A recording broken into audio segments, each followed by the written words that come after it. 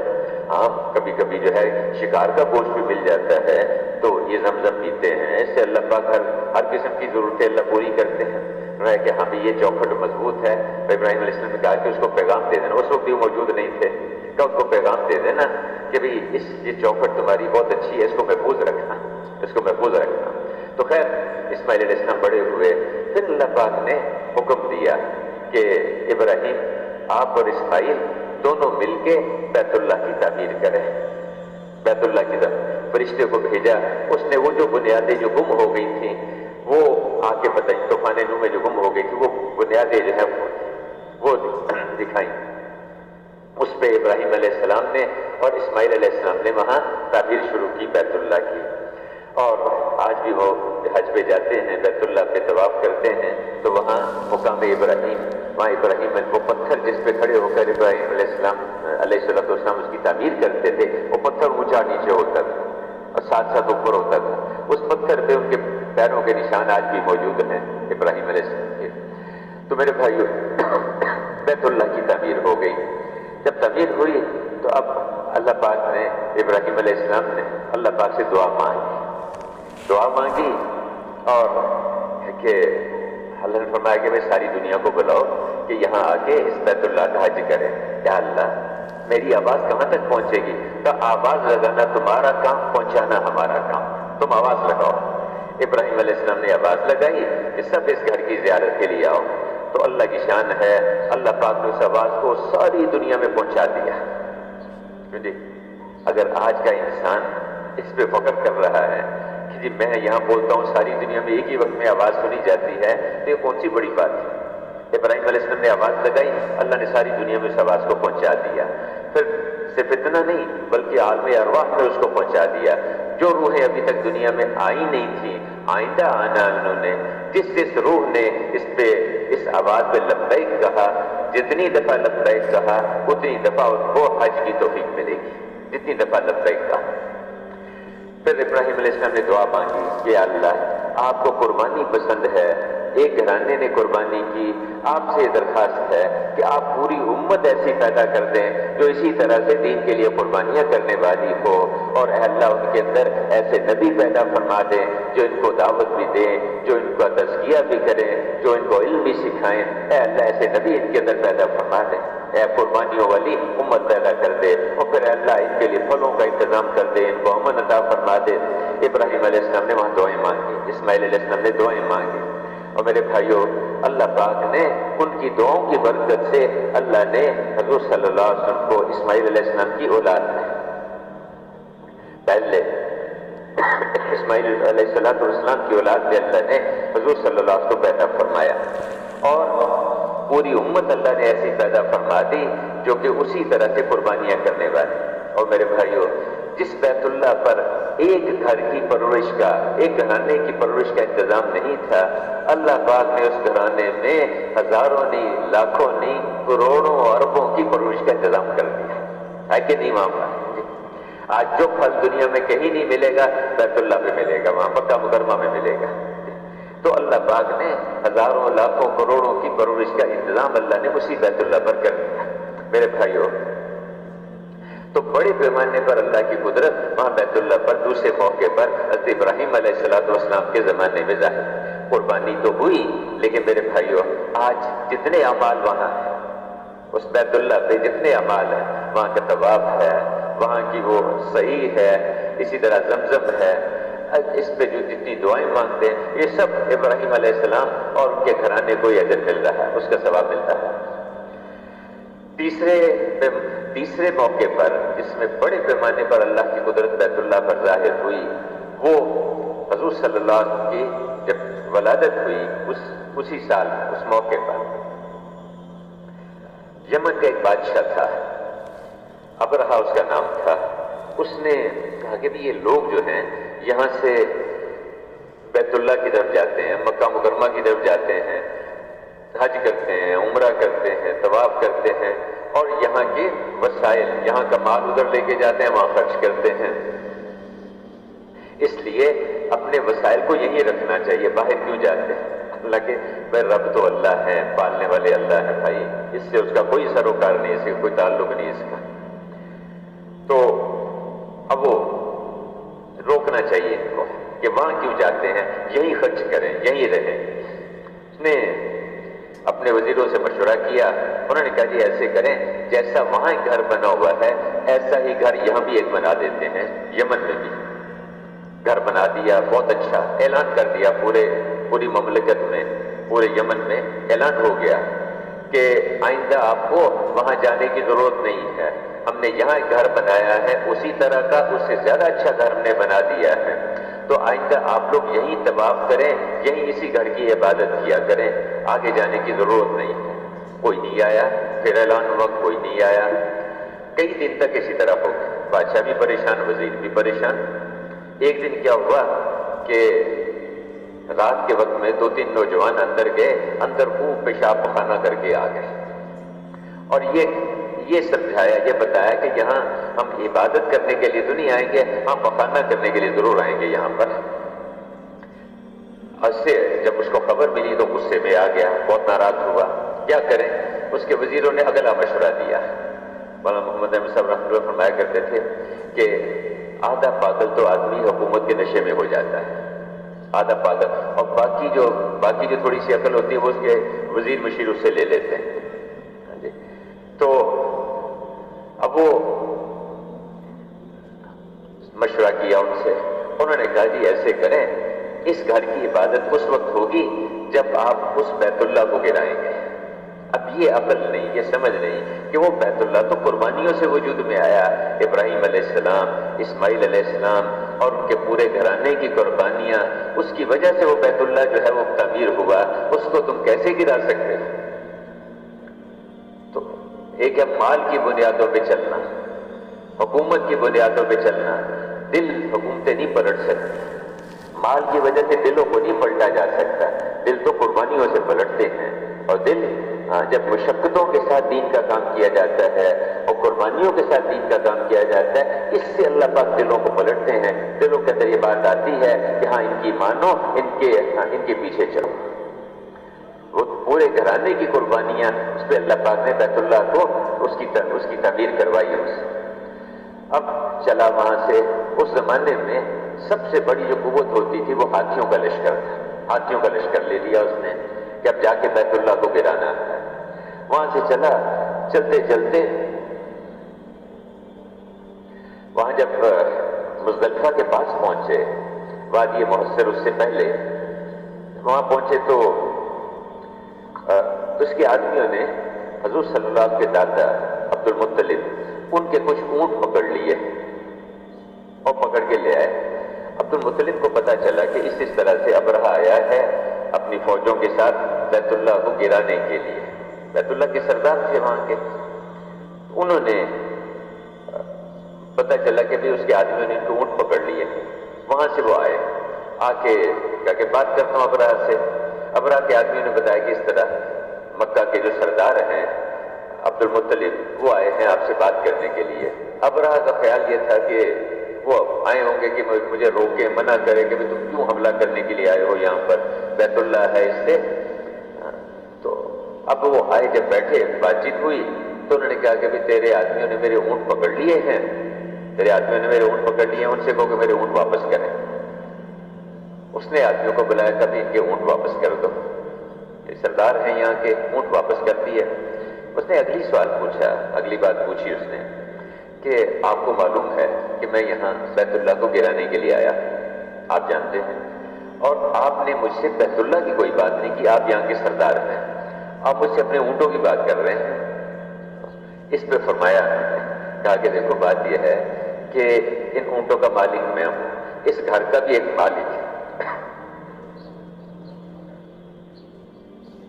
اس گھر کا بھی رب ہے، اس کا مالک بھی ہے، وہ اپنے گھر کی حفاظت کرنا بہت اچھی طرح سے جانتا ہے، بہت اچھی طرح جانتا ہے۔ میرے بھائیوں، جب موت آتی ہے تو بیت اللہ پہ اس کے خلاف منصوبے بنانے شروع کر دیتا ہے، اس پہ تدبیریں اپنی چلانی شروع کر دیتا ہے۔ تو کیا اس کا بھی رب ہے، وہ اپنے گھر کی حفاظت کرنی بہت اچھی طرح جانتا ہے۔ خیر وہ اپنے اونٹ لے کے آگے اس کا قافلہ آگے بڑھا، تھوڑا سا آگے بڑھے تو سمندر کی طرف سے وہاں سے چھوٹے چھوٹے پرندے آئے، ابابیل، اور ان پرندوں کے منہ میں چھوٹی چھوٹی کنکریاں، پنجوں میں چھوٹی چھوٹی کنکریاں۔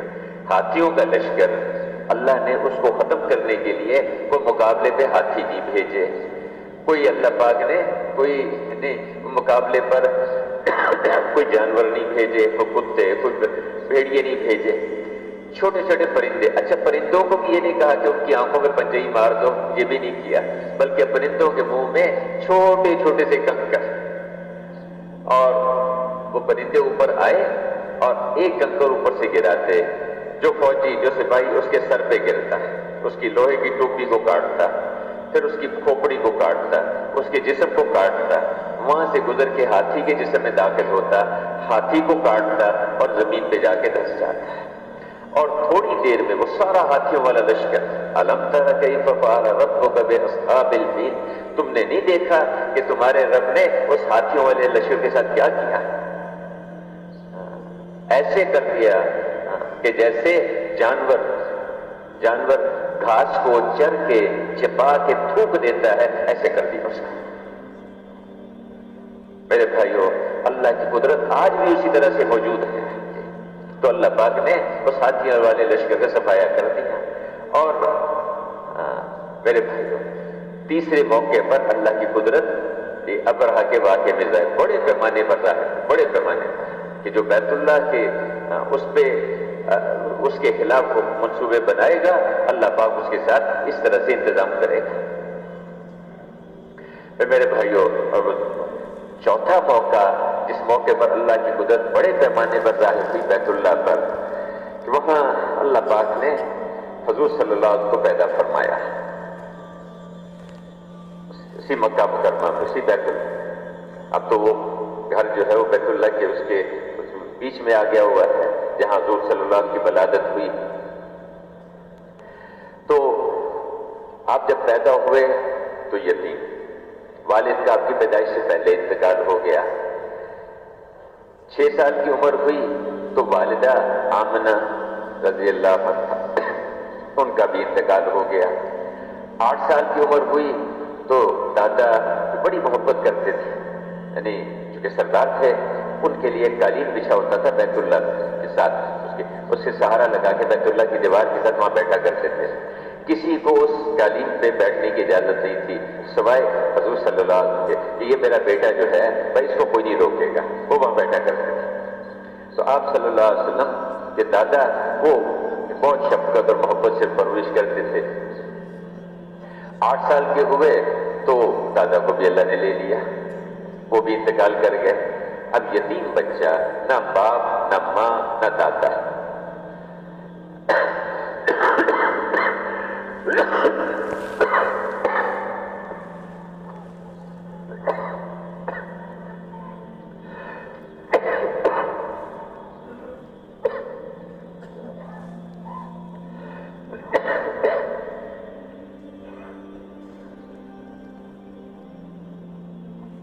عام طور پر یتیم بچے بگڑ جاتے ہیں جن کا باپ سر پہ نہ ہو۔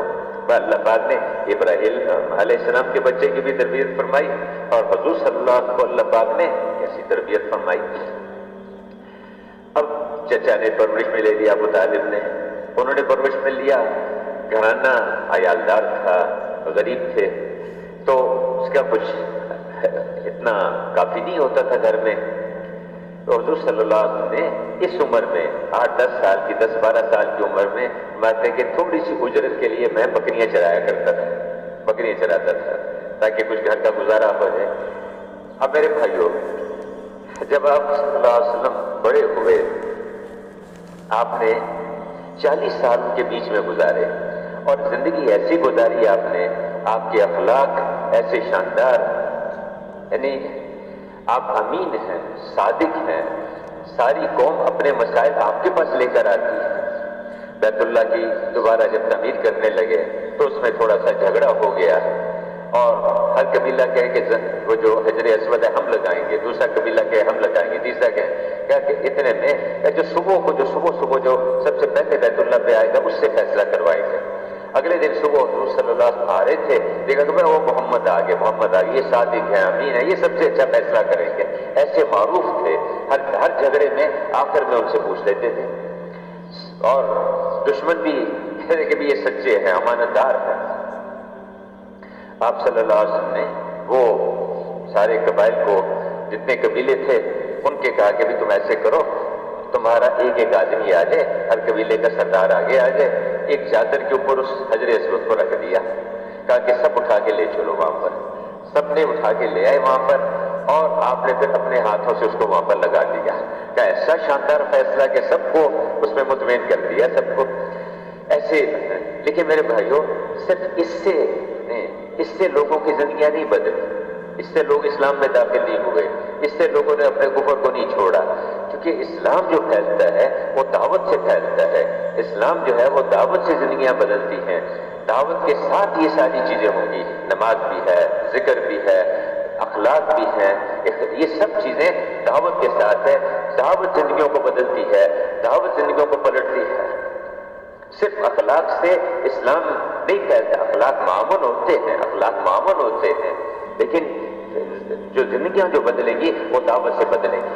ہمارے یہ بستی میں مسجد میں 20 آدمی ہیں 3 چلے لگائے ہوئے، 40 آدمی 3 چلے لگائے ہوئے، اگر یہ روزانہ دعوت دیں، روزانہ گشت کریں، روزانہ ملاقاتیں کریں، کئی 100 آپ کے یہاں تو کراچی میں 300 آدمی ایک مسجد میں موجود ہیں، اگر یہ روزانہ دعوت دیں، روزانہ گشت اور ملاقاتیں کریں، دنوں میں اللہ پاک پوری فضا کو بدل دیں۔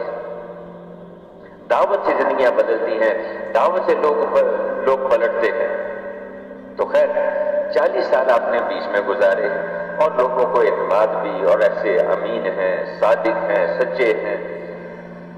اس کے بعد ایک پریشانی رہتی تھی آپ پر کہ یہ کیا حالات چل رہے ہیں، بچوں کو زندہ دفن کر دیتے ہیں، بچیوں کو، اور آپس میں لڑائی شروع ہوتی ہے، کئی سال تک لڑائی چلتی رہتی ہے۔ ان سب کو دیکھ کے پریشان ہوتے تھے، جتنے بھی سلیم الفطرت لوگ ہوتے ہیں حالات کو دیکھ کے پریشان ہوتے ہیں کہ کیا ہو رہا ہے۔ آپ وہاں غار حرا میں تشریف لے جایا کرتے، اور وہاں کئی ہفتے تک وہاں اللہ کی عبادت میں مشغول رہتے، بیت اللہ کو دیکھتے رہتے دور سے، اور کھانا بھی ساتھ لے جاتے۔ اور خدیجہ رضی اللہ عنہا آپ کے نکاح میں تھی،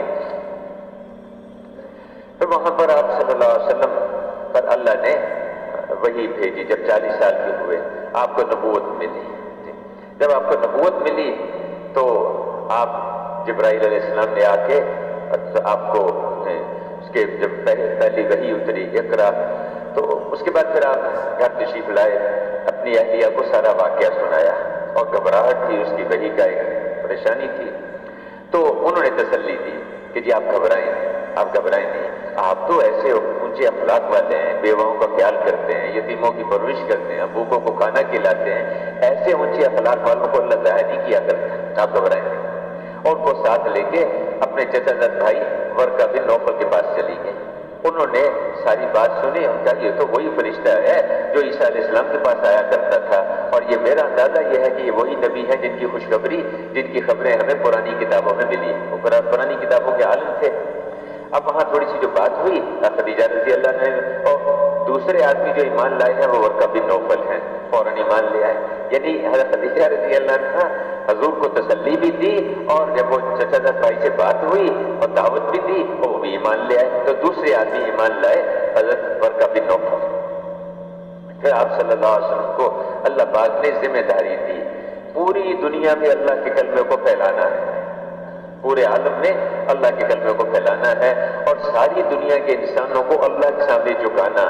صرف یہ نہیں اس زمانے کے، صرف عرب نہیں، قریش نہیں، صرف بلکہ ساری دنیا کے انسان اور قیامت تک کے آنے والے انسان، سب کو اللہ کی اطاعت پہ، اللہ کی بندگی پہ لانا، اللہ کے احکامات پہ چلنے والا بنانا، اللہ کے مرضی پہ زندگی گزارنے والا بنانا، اس کی محنت، اس کی ذمہ داری حضور پہ ڈال دی گئی۔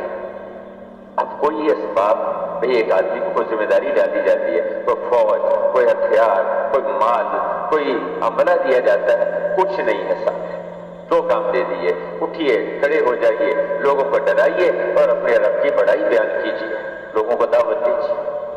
اے ہمارے حبیب، ہم نے آپ کو ساری دنیا کے انسانوں کے لیے آپ کو اپنا رسول بنا کر بھیجا ہے۔ اور دوسرا کام کیا دیا؟ اٹھیے راتوں کو، آدھی رات، کچھ کم کچھ زیادہ، اور اللہ سے مانگیے، دعوت اور دعا، دعوت اور دعا، دعوت اور دعا۔ اللہ پاک نے دو کام دیے۔ آپ نے چپ کے دعوت دینی شروع کی، انفرادی طور پر محنت کرنی شروع کی۔ حضرت علی کرم اللہ وجہہ ایمان لے آئے، حضرت ابو بکر رضی اللہ عنہ ایمان لے آئے، حضرت زید بن حارثہ ایمان لے آئے۔ کرتے کرتے انفرادی طور پر دعوت چلتی رہی، اور جو ایمان لاتا وہ دعوت دینے میں لگ جاتا ہے، جو ایمان لاتا وہ دعوت دینے میں لگ جاتا ہے، جو ایمان لاتا وہ اللہ کی طرف بلانے میں لگ جاتا ہے، انفرادی طور پر۔ 3 سال تک چپ کے بات چلتی رہی۔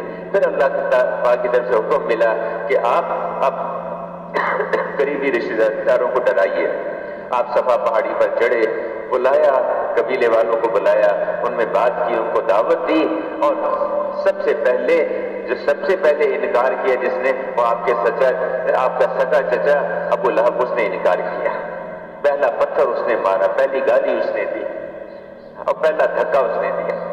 اس کے لیے ہمیں بلایا تھا، اس کے لیے آپ نے دعوت دی، اعلان کیا۔ 7 آدمی ہیں جنہوں نے پہلے اعلان کیا ہے دعوت دی، پہلے چپ کے دعوت دی، جس میں حضور صلی اللہ علیہ وسلم اور ابو بکر رضی اللہ عنہ، حضرت بلال رضی اللہ عنہ، خباب رضی اللہ عنہ، حضرت عمار بن یاسر رضی اللہ عنہ، حضرت صہیب رضی اللہ عنہ، اور حضرت سمیہ رضی اللہ عنہ۔ یہ 7 آدمی تھے، اور جب دعوت دینی شروع کی علی الاعلان، حضور صلی اللہ علیہ وسلم اور ابو بکر رضی اللہ عنہ، یہ تو بڑے تھے، ان پر ہاتھ ڈالنا آسان نہیں تھا، اگرچہ بعد میں ان پر بھی ہاتھ ڈالے۔ آپ صلی اللہ علیہ وسلم کبھی اونٹ کی اوجڑی لا کے ڈال دی، کبھی گلے میں رسی ڈال کے کھینچ رہے ہیں، کبھی جو ہے حضرت علی کرم اللہ وجہ سے کسی نے پوچھا کہ بہادر کون ہے، انہوں نے کہ بہادر کون ہے، کہ جی آپ سب سے زیادہ بہادر ہے، کہا نہیں، مجھے وہ زمانہ یاد ہے، حضور صلی اللہ علیہ وسلم بیت اللہ میں تھے، اور اتنے میں لوگ ان پر پل پڑے، کوئی ادھر سے مار رہا، کوئی ادھر سے مار رہا، کسی کی ہمت نہیں تھی کہ آگے بڑھ کے آپ کو بچا سکے۔ اتنے میں دور سے ابو بکر آتے ہوئے نظر آئے، کسی نے چلا کے کہا وہ تیرے ساتھی کو جان سے مار دینے لگے، دوڑے آئے اور آ کے بیچ میں گھس گئے، کوئی ادھر گرایا ہے، کوئی ادھر دھکا دیا کہ کیوں مار رہے ہو اس کو، کیوں تم اس کو اس لیے قتل کرنا چاہتے ہو، اس کا جرم یہ ہے، یہ کہتا ہے میرا رب اللہ ہے، میرا رب اللہ ہے، اس لیے اس کو مارنا چاہتے ہو، اور بڑی مشکل سے بیچ میں سے بچا کے جو ہے نکال کے لے کے کیا۔ دعوت جب چلے گی تو میرے بھائیوں مسائل تو آئیں گے، مجاہدے ہوں گے اس میں، لیکن جب دعوت دے گا آدمی تو پھر اللہ پاک اس کا نتیجہ بھی نکالے گا۔ دعوت دلوں کو پلٹتی ہے، دعوت دلوں کو چیرتی ہے۔ آپ نے تو قربانیاں، مجاہدے، یہ دونوں حضرات، ان پر تو اب باقی جو 5 تھے یہ غریب مسکین۔ ایک دفعہ حضرت عمر رضی اللہ عنہ نے کہا خباب رضی اللہ عنہ سے، اور بھی لوگ بیٹھے تھے، کہا کہ خباب ادھر آؤ، آپ میرے ساتھ آگے بیٹھ جاؤ۔ پاس بیٹھ گئے اور یوں کہا کہ آپ کے علاوہ کوئی یہاں بیٹھنے کا مستحق نہیں ہے اس جگہ میرے ساتھ بیٹھ، سوائے بلال گئے۔ خباب سمجھ گئے، کہنے لگے نہیں بلال بھی اس کے مستحق نہیں ہے۔ میں نے کہا کیسے؟ کہا میری کمر سے کپڑا ہٹا کے دیکھیں۔ جب کپڑا ہٹا کے دیکھا تو پیچھے گڑے پڑے ہوئے تھے۔ خباب یہ کیا ہے؟ کہنے لگے کہ ایسی کمر تو کسی کی نہیں دیکھی۔ کہنے لگے کہ میں نے جب دعوت دینی شروع کی، لوگوں کو اللہ کی طرف بلانا شروع کیا، اسلام قبول کیا میں نے، وہاں تو یہ بنیاد تھی کہ جو اسلام قبول کرے گا وہ داعی بنے گا، جو اسلام قبول کرے گا وہ دعوت میں لگے گا، جو اسلام قبول کرے گا وہ اللہ کی طرف بلائے گا۔ یہ اس کی خصوصیت تھی مسلمان کی۔ آج وہ سمجھ میں نہیں آتا کہ مسلمان اور داعی ہو، یعنی تبلیغی جماعت، بھائی تبلیغی جماعت کوئی چیز نہیں ہے، تبلیغی جماعت کوئی جماعت نہیں ہے، کوئی تبلیغ کوئی نہیں۔ ہر مسلمان تبلیغ والا، ہر مسلمان کی ذمہ دعوت کا کام ہے، ہر مسلمان کی ذمہ داری ہے لوگوں کو اللہ کی طرف بلانا، ادعو الی سبیل ربک بالحکمہ، اللہ کے راستے کی طرف، اللہ کی طرف دعوت دینا حکمت کے ساتھ، ہر مسلمان کی ذمہ داری ہے۔ حضور کی نیابت میں ہر مسلمان اس کا ذمہ دار ہے۔ اب وہ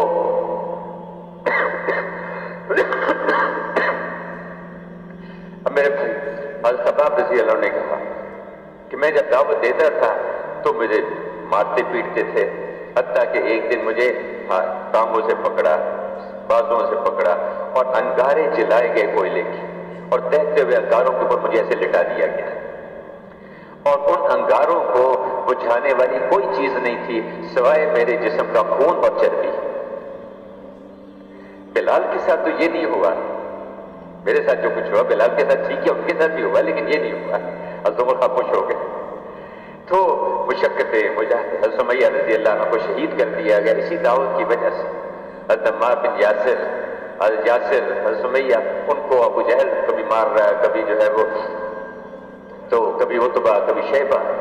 آپ پاس سے گزرتے تو اس وقت میں کچھ آپ تسلی دیتے ان کو، کچھ کر نہیں سکتے تھے کہ یا رسول اللہ یہ ہمارے ساتھ اصبر یا آل یاسر ان موعدکم الجنہ، صبر کرو، برداشت کرو، تمہارے لیے جنت کے وعدے، جنت کی خوشخبریاں تمہارے لیے، وعدے ہیں تمہارے لیے، اور کہ برداشت کرو، کف وایدیکم، اپنے ہاتھوں کو روکے رکھو، کچھ نہ کہو، برداشت کرو اور لگے رہو، دعوت دیتے رہو۔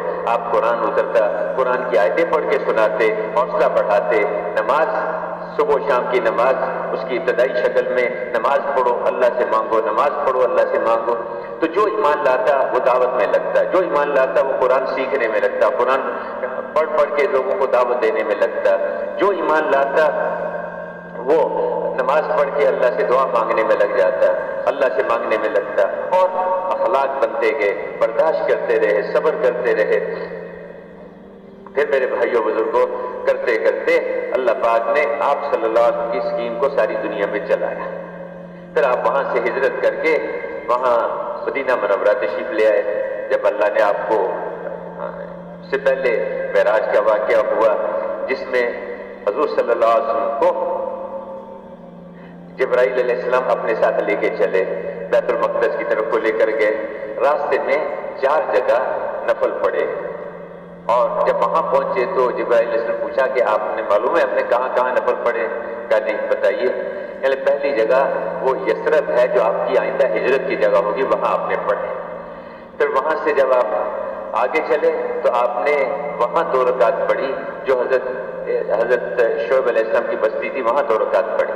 پھر آگے آپ نے وہاں 2 رکعت پڑھی جہاں موسیٰ علیہ السلام سے اللہ پاک نے کلام کیا تھا، شجر موسیٰ، وہاں آپ نے 2 رکعت پڑھی۔ اور چوتھی جگہ بیت اللحم جو عیسیٰ علیہ السلام جہاں ان کی ولادت ہوئی تھی وہاں آپ نے 2 رکعت پڑھی۔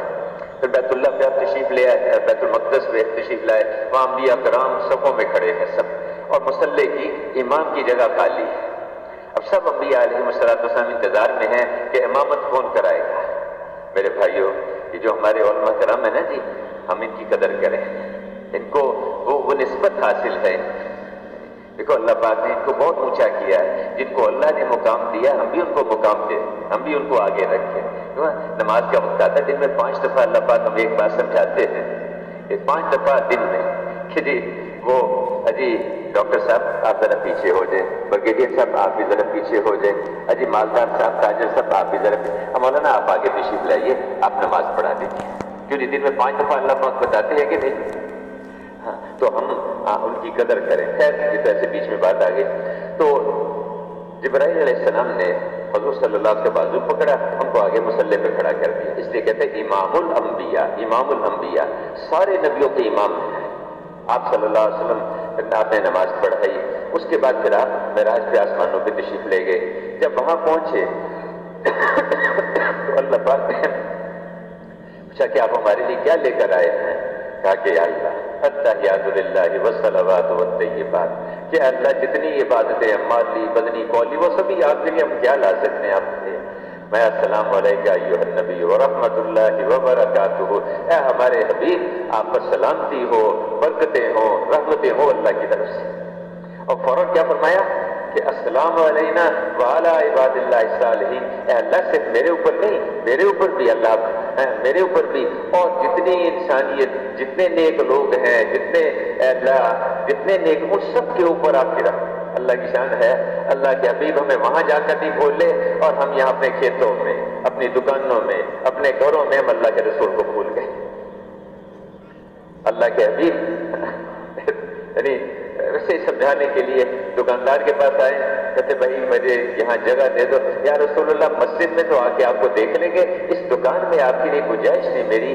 وجہ یہ ہے کہ جب آپ اگر یہاں آ گئے تو مجھے سچ بولنا پڑے گا، میں ملاوٹ نہیں کر سکوں گا، میں کسی کو دھوکہ نہیں دے سکوں گا، میں کم نہیں تول سکوں گا، اس لیے آپ یہاں سے تو تشریف لے جائیے۔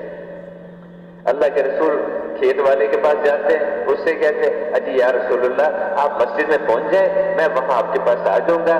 اگر آپ میرے کھیت میں آ گئے تو میں تو سودی نظام پر میں بیج نہیں لے سکوں گا، میں جو ہے سودی قرضے پر میں کھاتے نہیں لے سکوں گا، میں تو عشر بھی مجھے روکنا ہے، مجھے تو عشر دینا پڑے گا۔ اگر آپ آ گئے آپ یہاں سے بھی تشریف لے جائیے، آپ یہاں سے بھی تشریف لے جائیے۔ اچھا مجھے اپنے گھر میں ہی جگہ دے دو۔ یا رسول اللہ اگر آپ میرے گھر میں آ گئے تو میرے گھر میں وہ جو خرافات ہے مجھے تو وہ ساری نکالنی پڑے گی۔ اگر آپ میرے گھر میں آ گئے تو مجھے تو گھر کے اندر بیوی کے ساتھ بھی اچھا سلوک کرنا پڑے گا، بچوں کا بھی مجھے اور والدین کی بھی مجھے خدمت کرنی پڑے گی، رشتہ داروں کے ساتھ بھی مجھے اچھا سلوک کرنا پڑے گا۔ میں تو زمین کے جھگڑے میں بہن کے ساتھ کبھی بولتا نہیں ہوں، میں تو مکان کے جھگڑے میں چچا کے ساتھ مقابلے پہ کھڑا ہوں، تو میں یہ نہیں کر سکتا، میں یہ نہیں کر سکتا، آپ میرے گھر سے بھی تشریف لے جائیے، میں یہ ہمارا معاف کر دینا، یہ ہمارا۔ تو میرے بھائیوں اللہ کے رسول ہمیں وہاں نہیں بھولے، ہم یہاں عمل میں بھول گئے۔ کھانے میں حضور کا طریقہ نہیں سامنے، پینے میں حضور کا طریقہ سامنے نہ رہا، لباس میں حضور کا طریقہ سامنے نہ رہا، یہ حضور کا یہ پرانے طریقے کا، سواری پہ کیسے بیٹھنا ہے، سفر کیسے کرنا ہے، شادی میں حضور کا کیا طریقہ، سب کو راضی کریں گے، سب سے زیادہ ناراض اللہ اور اللہ کے رسول کو کریں گے۔ یہ شادی ہے، شادی ہماری خوشی اللہ کی ناراضگی میں، ہماری خوشی اللہ کے رسول کی ناراضگی میں، اور اللہ کے رسول وہاں نہیں بھولے ہمیں وہاں۔ اس کے بعد اللہ نے پوچھا کہ آپ کو بہت ساری صفات ہم نے دی ہیں، آپ کو ان میں سے سب سے زیادہ پسند کون سی صفت ہے؟ فرمایا کہ اے اللہ میں آپ کا بندہ ہوں، عبدیت، مجھے یہ سب سے زیادہ پسند ہے۔ تو جب آپ واپس تشریف لا رہے تھے تو اللہ نے 8 چیزیں آپ کو خاص طور سے دی اپنی امت کے لیے کہ یہ ہماری طرف سے لے کے جائیے۔ ایک تو 5 نمازیں دی، نماز دی، اور روزہ دیا اور زکوٰۃ دی، 5 نمازیں وہاں پر دی اور روزہ اور زکوٰۃ صدقہ یہ دیا اللہ کے امت کے لیے کہ اپنی امت کے لیے لے۔ اور اس کے ساتھ ساتھ یہ کہا کہ تمہارا مذہب اسلام ہوگا اور تمہارا نام مسلمان ہوگا۔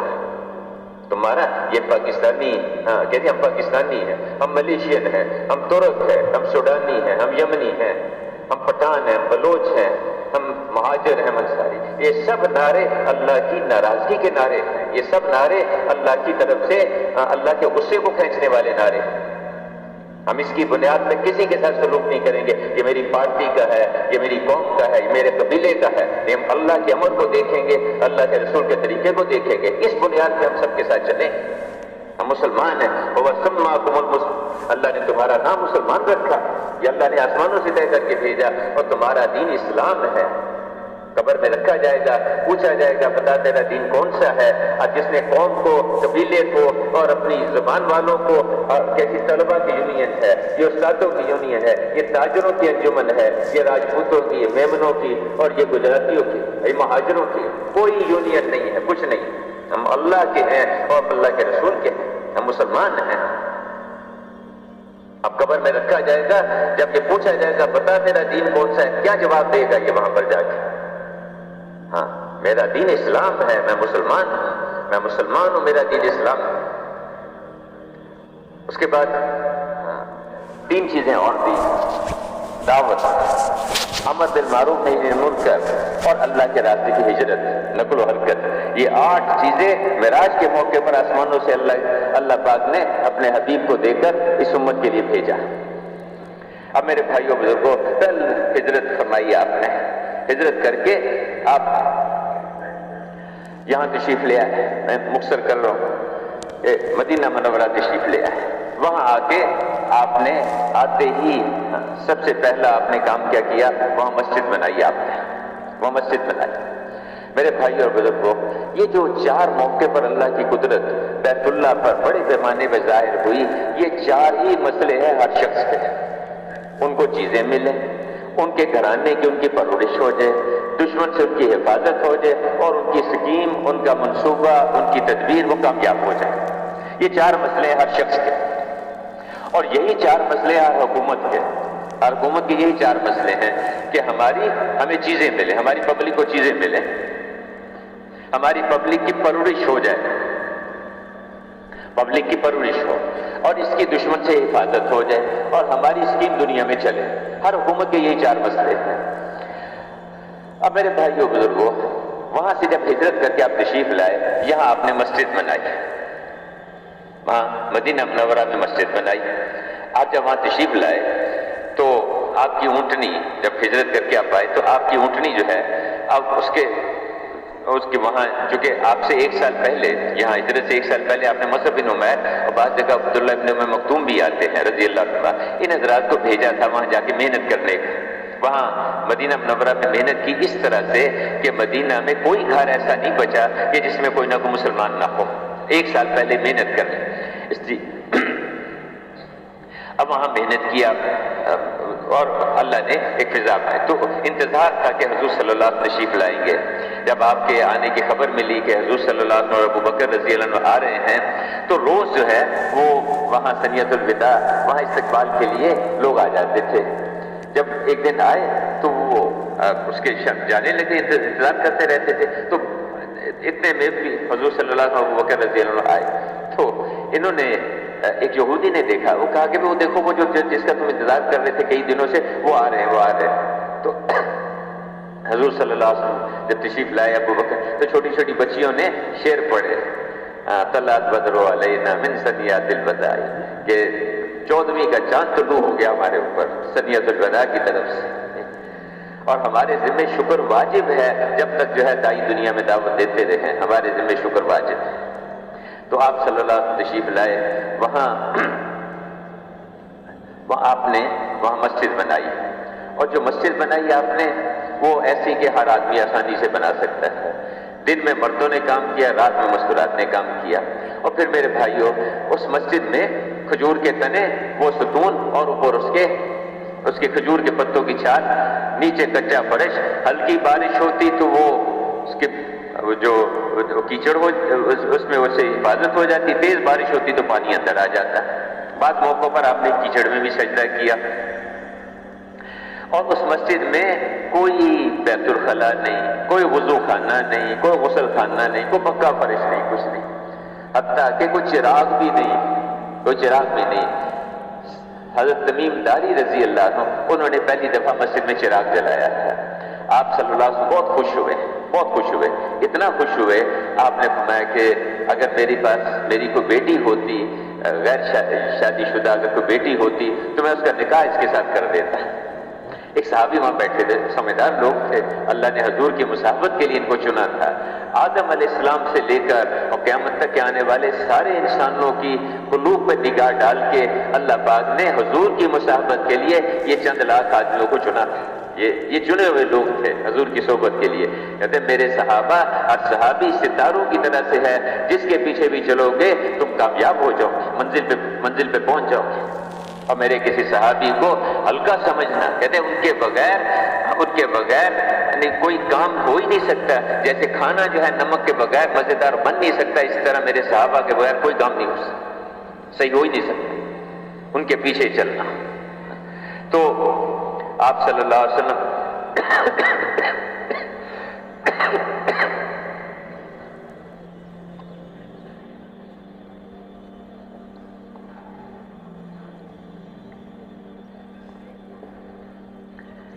تمیم داری رضی اللہ عنہ، جب وہ ایک صحابی نے کہا کہ یا رسول اللہ میری بیٹی ہے، شادی کے قابل ہے، آپ ایسے کریں اس کو اپنی بیٹی بنا کے اپنی طرف سے ان کا نکاح کر دیں۔ حضور نے ان کی اس بات کو فوراً قبول کیا اور ان کا نکاح ان کے ساتھ کر دیا۔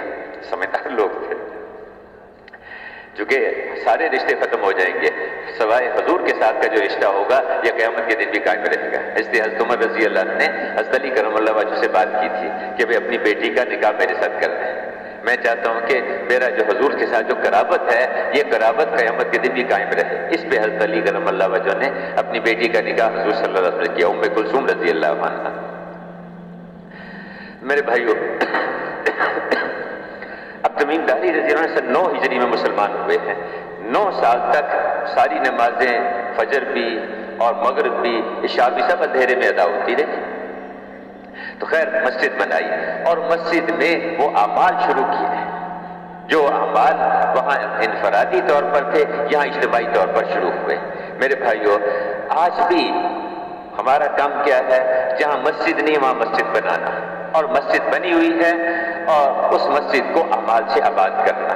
مسجدوں میں روزانہ مشورہ ہو، مسجدوں کے اندر روزانہ ایمان کی دعوت ہو، ایمان کے تذکرے ہوں، اللہ کی طرف دعوت دینا، اللہ کی طرف بلانا.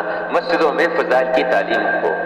آپ صلی اللہ علیہ وسلم مسجد میں تشریف لائے، کچھ ساتھی ادھر بیٹھے تھے، کچھ لوگ ادھر بیٹھے ہوئے تھے. یہاں کیا ہو رہا ہے؟ یہاں جی ذکر، ہاں. اور یہاں کیا ہو رہا ہے؟ یہاں کچھ سیکھنا سکھانا ہو رہا ہے، دین سکھایا جا رہا ہے اور دین سیکھا جا رہا ہے. آپ نے فرمایا یہ بھی خیر کی ڈھیری، یہ بھی خیر کی ڈھیری. مجھے اللہ نے معلم بنا کے بھیجا ہے. اس حلقے میں آپ بیٹھ گئے جہاں سیکھنا سکھانا تھا. مسجدوں میں دعوت کی فضا، مسجدوں میں تعلیم کے حلقے، فضائل کی تعلیم کے حلقے، مسائل کا سیکھنا سکھانا. علماء کرام اس کی خود فکر کرنے والے ہوں کہ ہمارے محلے کا ہر آدمی عبادات کا دین سیکھے. دیکھیے تبلیغ میں دین نہیں سکھایا جاتا، وہ دین جس کا تعلق جد و جہد کے ساتھ ہے، محنت کے ساتھ ہے، اس کی طرف متوجہ کیا جاتا ہے. باقی اجمالی طور پر دین کے کچھ موٹی موٹی کوئی نماز، کوئی وضو کا طریقہ، کوئی غسل، تفصیلی دین جتنا ہے درخواست کی جاتی ہے کہ اپنے اپنے علاقے کے علماء کرام کی خدمت میں حاضر ہوں، وہاں سے دین سیکھیں، ان سے احکامات سیکھیں، تجارت کے احکامات ان سے سیکھیں، ملازمت کا دین ان سے سیکھیں، عبادات کا دین ان سے سیکھیں. نماز ہے، روزہ ہے، عمرے کے لیے جا رہے ہیں، حج کے لیے جا رہے ہیں، زکوٰۃ ضرور ذمہ ہے نہیں ہے، یہ سب چیزیں اپنی مستورات کے متعلق مسائل سب علماء سے پوچھیں.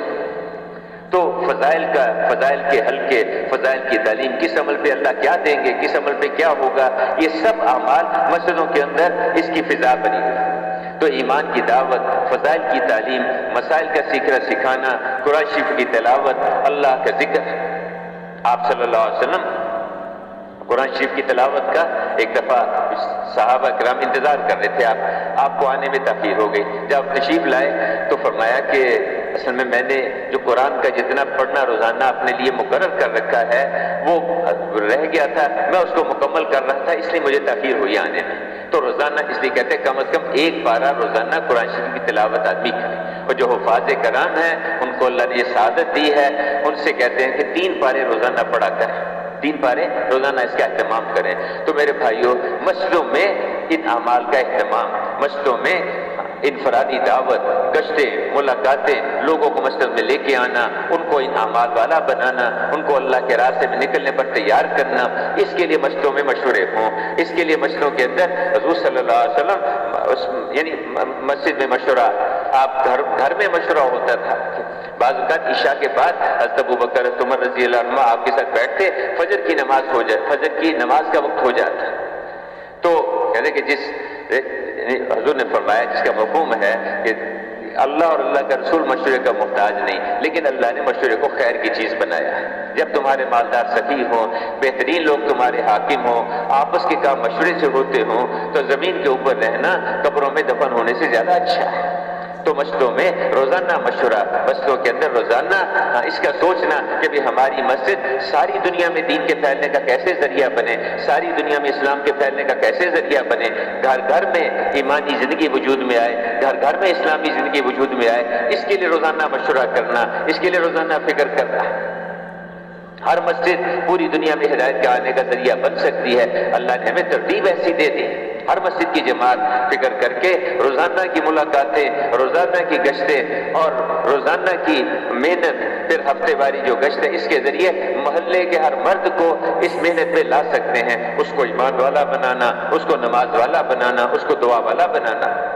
سروزے کی جماعتوں کے ذریعے قریب کی بستیاں، بیرونی گشت کے ذریعے قریب کے محلے، چلے 3 چلے کی جماعتوں کے ذریعے ہر مسجد پوری ملک کے اندر، اور سال 7 مہینے کی جماعتوں کے ذریعے پوری دنیا کے ملکوں میں دین کو پھیلا سکتی ہے. ہر مسجد کی جماعت پوری دنیا میں دین پھیلا سکتی.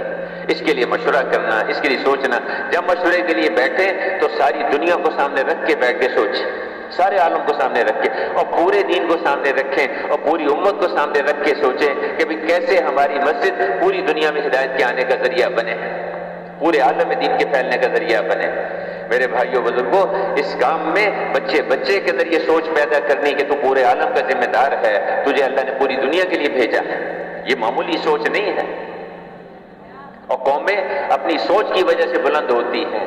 جس قوم کے اندر پورے عالم کو سامنے رکھ کے سوچنا، پوری دنیا کو سامنے رکھ کے یہاں بیٹھے جھونپڑی نما مسجد میں بیٹھے ہیں، پھٹے پرانے کپڑوں والا فقیر ہے، موچی ہے، دھوبی ہے، قصاب ہے، حجام ہے، لیکن وہ مسجد کی جماعت کے ساتھ جڑ کے سارے عالم کی ہدایت اس کا ذریعہ بن سکتا ہے، سارے عالم کو سامنے رکھ کے چلے۔ ہم جہاں بھی کام کریں گے، جہاں بھی عمل کریں گے، اس کا اثر پوری دنیا پر پڑے گا، پورے عالم پر پڑے گا۔ اس کا یہ جو گشت ہم یہاں کر رہے ہیں، اس کا اثر ساری دنیا کے ملکوں پر پڑے گا۔ یہاں جو ہم تعلیم کا حلقہ لگائیں گے، کیونکہ اس امت کا معاملہ اجتماعی ہے، اس امت کا معاملہ اجتماعی ہے، جہاں بھی ہم عمل کریں گے اس کا اثر پوری دنیا پر، پورے عالم پر پڑے گا اس کا اثر۔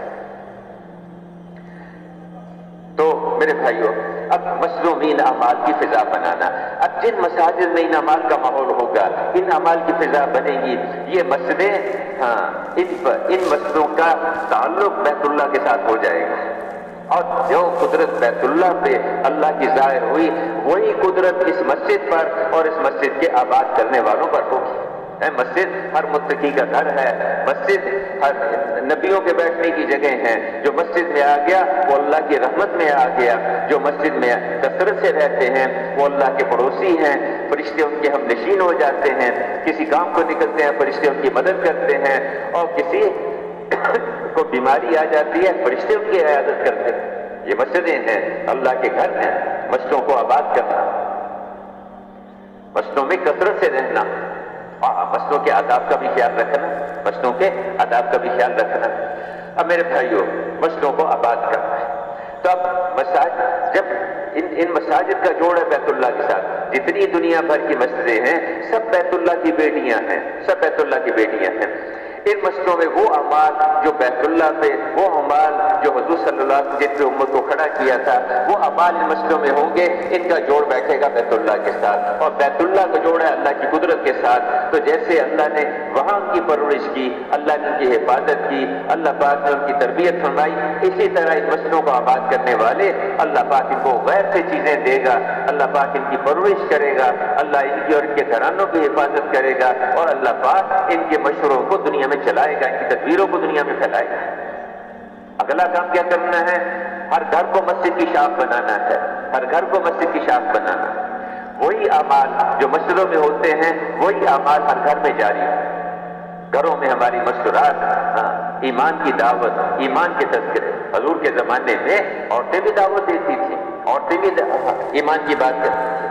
خدیجہ رضی اللہ عنہ، میں نے عرض کیا کہ پہلے دن کتنی عورتیں ہیں جو خدیجہ رضی اللہ عنہ کی دعوت پر ایمان لائیں۔ حضرت ام جمیل رضی اللہ عنہ جو حضرت عمر رضی، ان کی ہمشیرہ ہیں، جنہوں نے ان کو دعوت دی تھی حضرت عمر رضی اللہ عنہ، اور انہوں نے ان کی پٹائی بھی کی تھی، اے ام جمیل، یہ حضرت ان کی جو ہمشیرہ، ان کو دعوت خدیجہ رضی اللہ عنہ نے دی تھی، ان کی دعوت پہ وہ ایمان لائیں۔ اور کتنی عورتیں ہیں جن کو حضرت خدیجہ نے دعوت دی، ان پہ ایمان لائیں۔ ام جمیل نے دعوت دی، ام شریک رضی اللہ عنہ مکہ میں عورتوں کو دعوت دیتی تھی گھروں میں، اور ان کو جا کے سمجھاتی تھی، ایمان لاتی تھی، حتیٰ کہ جو قریش مکہ تھے، کفار تھے، کہیں تو ہماری عورتوں کو بھی خراب کر رہی ہے، ان کو سزا دینے کا سوچا، اور ان کو جو ہے رسی ہاتھوں سے باندھ کے ان کو 6 آدمیوں کے ساتھ بھیجا کہ جاؤ اس کے میکے، اس کو چھوڑ کے آ جاؤ۔ خیر وہ لمبا واقعہ ہے۔ راستے میں اللہ پاک نے جو ہے ویسا معجزہ دکھایا، وہ بیچاری نڈھال ہو گئی، مرنے کے قریب ہو گئی۔ اللہ نے آسمانوں سے ڈول اتارا، اس کا پانی پیا۔ بڑے حیران ہوئے جو مشرکین تھے جو ان کو لے کے جا رہے تھے، جب اٹھے دیکھا کہ یہ تو کیا قصہ ہوا، انہوں نے سارا واقعہ سنایا اور دعوت دی، اور وہ 6 کے 6 جو قتل کرنے آئے تھے، جو جان سے مارنے آئے تھے، جو وہاں سے نکالنے کے لیے آئے تھے، وہ 6 کے 6 ایمان لے آئے۔ تو عورتیں بھی دعوت دیتی تھیں گھروں میں، عورتوں کو سے بات کرتی تھی، ان کو دعوت دیتی تھی، اور گھروں کے اندر فضا ایسی تھی، ایمان کے تذکرے، آخرت کے تذکرے، اعمال کے تذکرے ہوتے تھے۔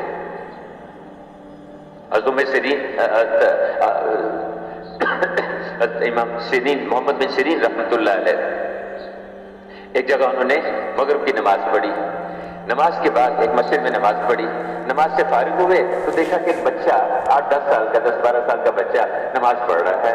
نماز کے بعد وہ فارغ ہوا، نفل پڑھے، اس نے دعا مانگی، دعا بھی لمبی مانگتا رہا، بہت خوش متاثر ہوئے اس کی دعا سے، نماز سے۔ اس کو بلایا بعد میں، کہا بیٹا میں تمہارے والد سے ملنا چاہتا ہوں، انہوں نے بڑی اچھی تربیت کی ہے تمہاری۔ اس نے کہا جی میرے ابا کا تو میں چھوٹا سا تھا انتقال ہو گیا تھا، میری پرورش اور تربیت تو میری ماں نے کی ہے، تو اس پہ ذرا سوچ۔ کہنے لگے کہ بیٹا میں تمہیں اپنی پرورش میں لے لوں، یتیم بچہ جو شخص اس کی پرورش کرتا ہے، تربیت کرتا ہے، تمہارے گھروں میں سے بہترین گھر وہ ہے جس میں کوئی یتیم بچہ ہو اور اس کے ساتھ اچھا سلوک ہوتا ہو۔ کوئی کسی کے دل میں سختی ہے، دل اس کا سخت ہے، یتیم بچوں کے ساتھ ان پہ سر پہ شفقت سے ہاتھ پھیرا کرے، اللہ اس کے دل کو نرم کر دے گا۔ تو اس نے بچے سے کہا کہ میں تمہیں اپنی پرورش میں لے لوں۔ اس نے کہا جی میری کچھ باتیں ہیں آپ سن لیں، تو جیسے کہیں گے۔ کیا بات ہے؟ کہا مجھے بھوک لگتی ہے، آپ مجھے کھانے کو دیں گے؟ ہاں وہ بھی دوں گا۔ مجھے مجھے جو ہے سردی گرمی لگتی ہے اس کا بھی انتظام کریں؟ ہاں بیٹا اس کا بھی کروں گا۔ میں بیمار ہو جاتا ہوں، مجھے صحت بھی دیں گے؟ ہاں یہاں رک گئے کہ بیٹا صحت تو اللہ دیتا ہے، میں تو کوئی دوائی لا کے دے دوں گا، دوا دارو کر دوں گا۔ کہا اچھا میں مر جاؤں گا مجھے زندہ بھی کریں گے؟ کہا کہ زندگی موت تو اللہ پاک کے ہاتھ میں۔ اچھا آپ میرے آدھے کام کریں گے آدھے نہیں کریں گے؟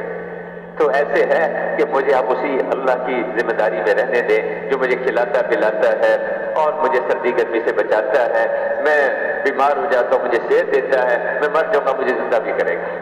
یہ گھروں کی تربیت تھی، مائیں سکھاتی تھی، ایمان سکھاتی تھی، اللہ سے لینا سکھاتی تھی، نماز والا بناتی تھی، دعا والا بناتی تھی۔ گھروں میں ایسی فضا ہو، گھروں میں۔ اب اگلا کام ہم نے گھروں کو مسجد کی شاخ بنانا، یہ اعمال گھروں میں وجود میں آئے۔ ایمان کی دعوت گھروں میں، فضائل کی تعلیم گھروں میں، روزانہ تعلیم کا حلقہ گھروں میں لگے، چھوٹے بچوں کو بھی تعلیم کے حلقوں میں بٹھانا چاہیے، اللہ کا ذکر مستورات اپنا وقت مقرر کریں، دعاؤں کا، تسبیحات کا، قرآن شریف کی تلاوت کا وقت مقرر کریں۔ صحابہ کے زمانے میں ایسے ملتا ہے کہ جو گھروں میں ایک جگہ مقرر کر لیتے تھے جس کو بعض جگہ مسجد البیت کہتے ہیں، اگرچہ وہ مسجد کے، وہ شرعی مسجد کے اس طرح سے احکامات نہیں ہیں، لیکن ایک جگہ ایسی مقرر کر لیتے تھے جس میں سارے اعمال کا مستورات کا اہتمام کرتی تھی۔ بڑا گھر ہے ایک کمرہ مقرر کر لیں، چھوٹا گھر ہے کسی ایک کونے میں اس کو صاف ستھرا رکھنا، یہ بھی سنت ہے صحابہ کی۔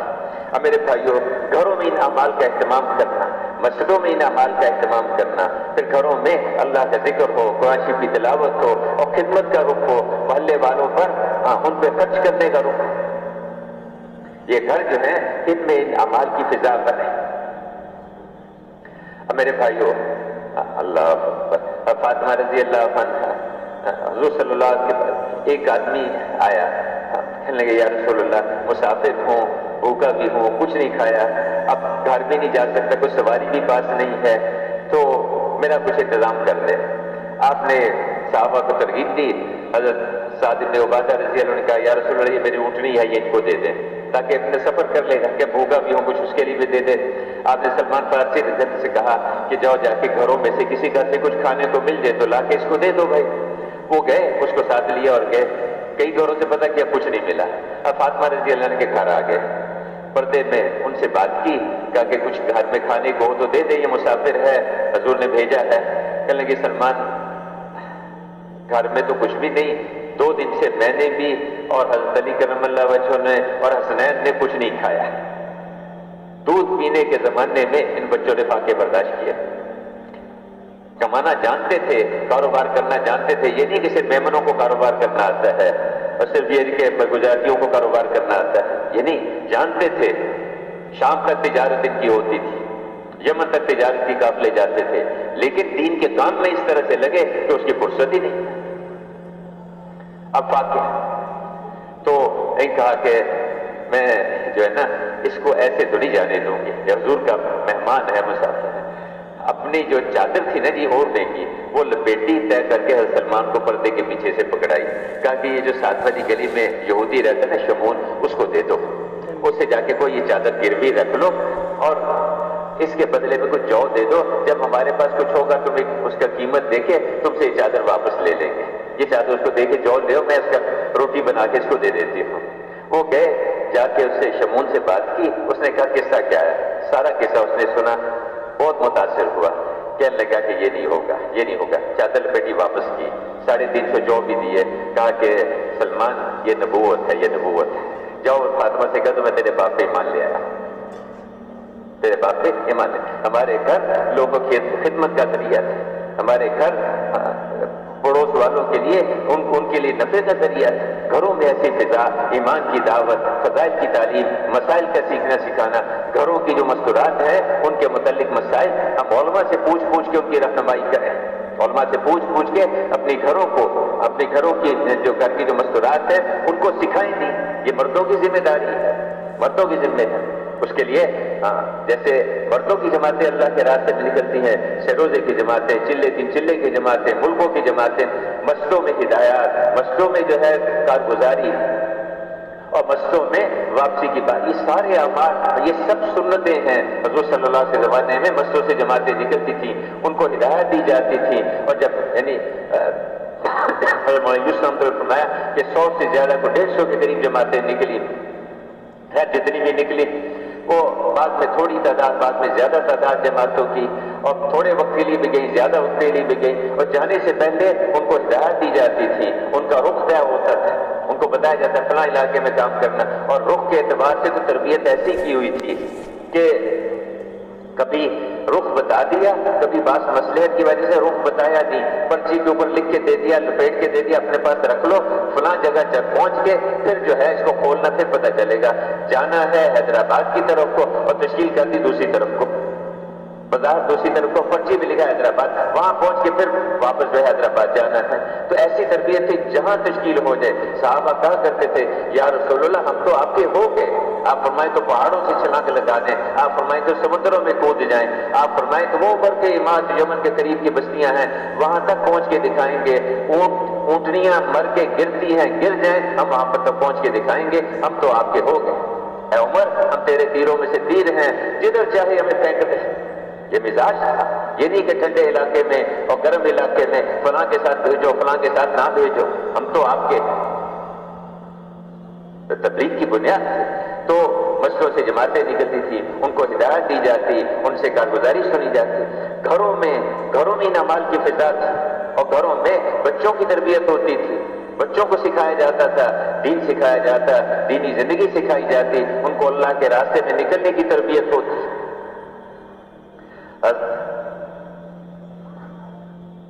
افرا رضی اللہ عنہ 7 بیٹے، 7 بدری ہے، 7 بدری ایسی ترغیب دیتی تھی مائیں.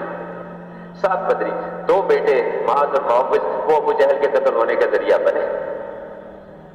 حضرت فضل رضی اللہ عنہ 10 بیٹے ہیں اور دنیا کے 10 ملکوں میں ان کی قبریں ہیں.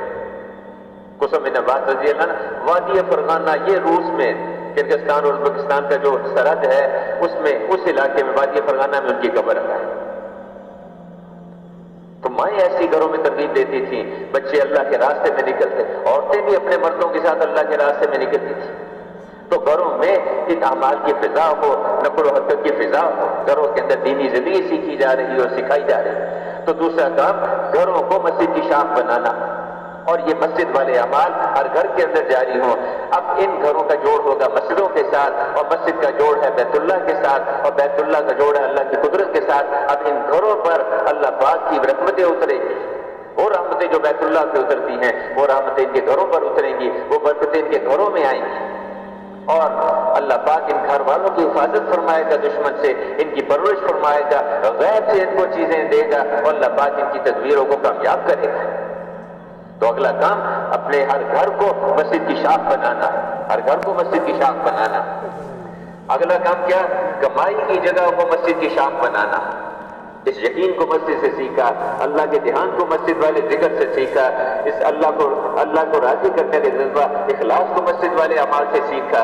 اور پھر میرے بھائیوں بزرگوں اس دھیان کے ساتھ، اس یقین کے ساتھ، اس اخلاص کے ساتھ حضور والا طریقہ، فضائل کا استدار، اس کے ساتھ اپنی کمائی کی جگہ پہ جائیں گے. کاروبار جب ان صفات کے ساتھ ہوگا، صحیح یقین سے ہوگا، اللہ کے دھیان کے ساتھ ہوگا، اخلاص کے ساتھ ہوگا، اللہ کو راضی کرنے کے لیے اس یقین کے ساتھ کہ میری روزی کاروبار میں نہیں ہے، وَفِي السَّمَاءِ رِزْقُكُمْ، میری روزی آسمانوں میں ہے، اللہ پالنے والے. اور وعدہ کر رکھا اللہ نے روزی ملے گی مجھے، اس کے ساتھ نہیں مجھے تو اس کاروبار میں اللہ کے احکامات پورا کرنے ہیں، جو یقین کے ساتھ چلے گا، اس دھیان کے ساتھ چلے گا کہ اللہ پاک مجھے دیکھ رہے ہیں، اللہ دیکھ رہے ہیں مجھے، یہ کبھی جھوٹ نہیں بولے گا، کبھی دھوکہ نہیں دے گا، کبھی ملاوٹ نہیں کرے گا، ایسا تاجر اس کا حشر انبیاء اور صدیقین کے ساتھ ہوگا۔ بعض اللہ والوں نے کہا کہ بازار تو اللہ کے دسترخوان ہے، وہاں سے اللہ کی مخلوق کو روزی ملتی ہے، لیکن کب؟ جب ان صفات کے ساتھ ہم کاروبار کو کریں گے، اور یہ صفات ملے گی مسجد سے۔ اس لیے حضرت عمر رضی اللہ عنہ بازار سے گزرے، ایک نئی دکان دیکھی، اس کے پاس چلے گئے، پوچھا تم نے بازار کا دین سیکھا ہے؟ کہا جی وہ تو نہیں سیکھا۔ تو کوڑا مارا، کہا نکل یہاں سے، ہمارے بازاروں کو گندا نہ کرو، ہمارے بازاروں کو گندا نہ کرو، جاؤ پہلے مسجد میں جا کے، وہاں سے جا کے ایمان سیکھو، نماز سیکھو، اللہ کے اوامر سیکھو، علماء سے جا کے پوچھیں ہم کہ جی بتائیے تجارت کا کیا دین ہے، تجارت کے کیا احکامات ہیں، میں پیٹرول پمپ پہ کام کرتا ہوں، کیا احکامات ہیں، میں چاندی سونے کا کاروبار کرتا ہوں، کیا احکامات ہیں، میرا کپڑے کا کاروبار ہے، بتائیے کیا احکامات ہے، میں جو ہے کاپی پینسل کی اس کی خرید و فروخت ہے، اس کا کیا احکامات ہے، کیا اصول ہے، میرا امپورٹ ایکسپورٹ کا کاروبار ہے، کنٹینر بھیجتا ہوں منگواتا ہوں، بتائیے کیا احکامات ہیں، علماء سے جا کے پوچھیں۔ اب اس تاجر کی اللہ پاک ان کی تجارت کی حفاظت فرمائے، یہ بیٹھے بیٹھے میری پریشان ہو گیا۔ اب میرے بھائیوں یہ شور مچانا ہے نا جی، تو کسی حکومت کے بس میں کچھ نہیں ہے، سب اللہ کے ہاتھ میں، آسمانوں سے نظام چلتا ہے۔ اور دیکھیے ایک بات بیچ میں ایسے آ کہ یہ جو ہے نا کہ آدھے دن جو ہے وہ بستروں پہ گزار دینا، 12-1 بجے جو ہے وہ جا کے کاروبار پہ 2-2 بجے پہنچنا، اور آدھی رات وہ اس پہ دکانوں پہ دھکے کھاتے رہنا۔ میں کہ اللہ نے وجعلنا النہار معاشا، اللہ نے دن کاروبار کے لیے بنایا ہے، رات اللہ نے آرام کے لیے بنائی ہے، اعمال کے لیے بنائی ہے۔ فجر سے لے کر دور تک کوئی نماز نہیں رکھی، لمبا وقت دے دیا، اس کے بعد نمازیں عصر، مغرب، عشاء، اور راتوں کی تہجد ہے، چاش اس کے، تو دن اللہ نے اس کے لیے دیا ہے۔ اور اس میں مفتی صاحب نے فرمایا، مفتی جلال العابدین صاحب نے فرمایا کہ دیکھیں روزی میں بے برکتی اور پریشانی کا ایک بڑا سبب یہ ہے کہ برکت کا وقت ہم بستروں میں گزار دیتے ہیں۔ اللہ نے اس امت کے صبح کے وقت میں برکت رکھی ہے، اور نعرے لگاتے، شور مچاتے ہیں کہ جی رات کو جو ہے ہمیں ساری رات اس کاروبار پہ بیٹھنے دو، دکانوں پہ بیٹھنے دو، اس لیے روتے رہیں گے، روتے ہی رہیں گے بیچارے۔ بھائی جو اللہ کے رسول نے ضابطے بتائے ان کو دیکھ کے چلو، صبح صبح اپنا کام شروع کر لو، اور اس کے بعد زور تک فارغ ہو، چلو زیادہ سے زیادہ اثر تک اسے فارغ ہو جاؤ۔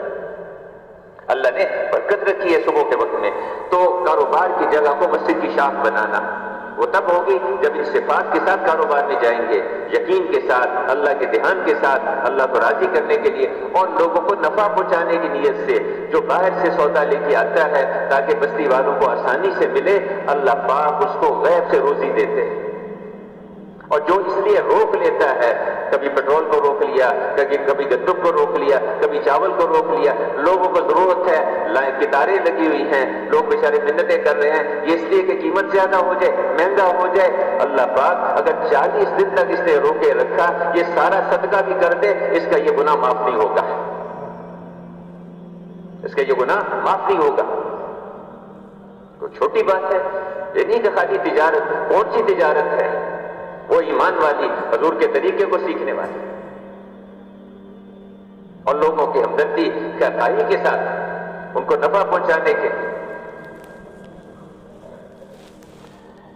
تو اسی طرح ملازمت ہے، اس کو تو مزدوری ہے، اس کو اس کی شاخ بنانا۔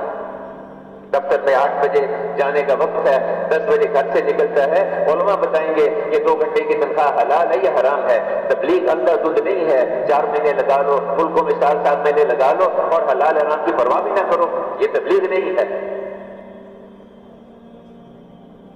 یعنی وہ تو ہمارا دین ہے اور یہ ہمارا کاروبار ہے۔